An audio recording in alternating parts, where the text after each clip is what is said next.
Hello friends, this is part 2 of Right of Private Defense. Here we will be covering section 103 to 106.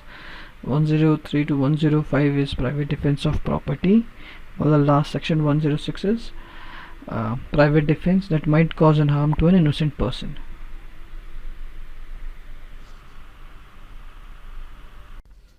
Section 103 to 105 talks about private defense of property, and section 103 is under your right of private defense of property when you can cause even death to the aggressor. So there are 4 conditions and you can even cause death to the aggressor for your right of private defense of property. One is robbery, which is mentioned in the section 390 of IPC. Second is housebreaking by night, if someone tries to enter your house at night.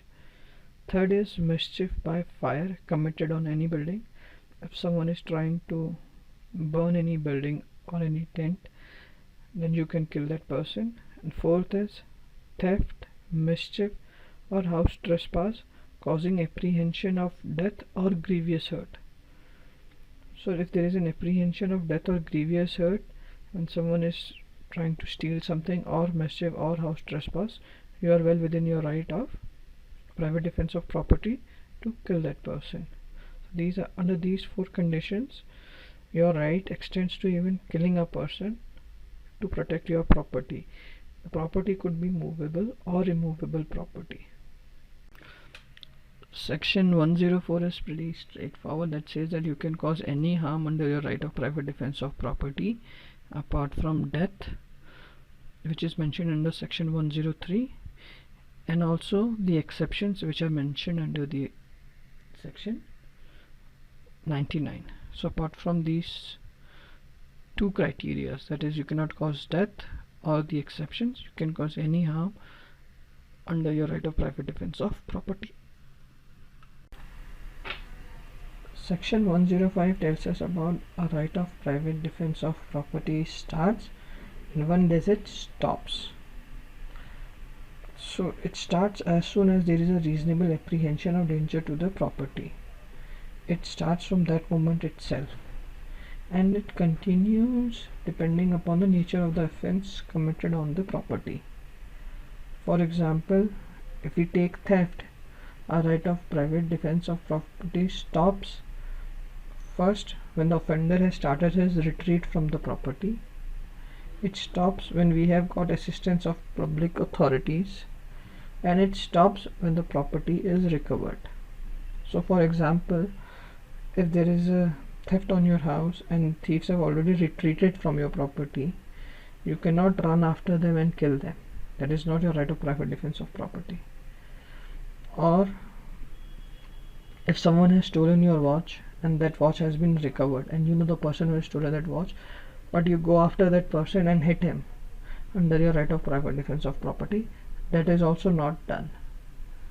So under these 3 conditions, for theft you can start your right of private defense as soon as the danger to property arises, and under these 3 conditions it ends.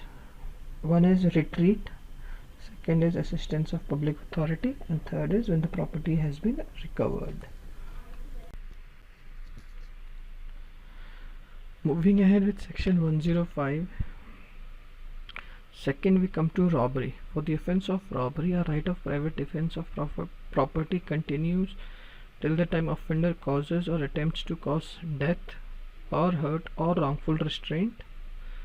Second, if we have a fear of instant death or instant hurt or instant personal restraint, we can exercise our right of private defense of property for robbery. Third crime is for criminal trespass or mischief. We can continue right of private defense till the commission of criminal trespass or mischief is being continued. Fourth is housebreaking by night. For this also, as long as housebreaking continues, we are within our right to practice right of private defense of property. The final section 106 is about a risk of harm to an innocent person while exercising our right of private defense. The section states that The defender can exercise the right of private defense even if it risks harm to an innocent person against an assault which reasonably causes the apprehension of death. For example, a mob attacks with the intention to murder. If the defender shoots at mob and kills an innocent child who is mixed with the mob, the defender has committed no offense. Let us revise what we have learned from section 96 to 106. Section 96 being the first section is about that any act done under private defense is not an offense. Section 97 is about private defense extends to body and property. The body could be our own body or someone else's body. Property also could be our own property or someone else's property. It could be either movable property or an immovable property. 98 is that private defense extends to acts that are done without mens rea, that is of youth, insanity, intoxication or misrepresentation. 99 is about the exceptions of private defense. It is public officials, when we have recourse to public authorities, and when we cannot inflict more harm than that is necessary. 100 is about private defense of body causing death. 101 tells us about that we can inflict any harm apart from death or the exceptions.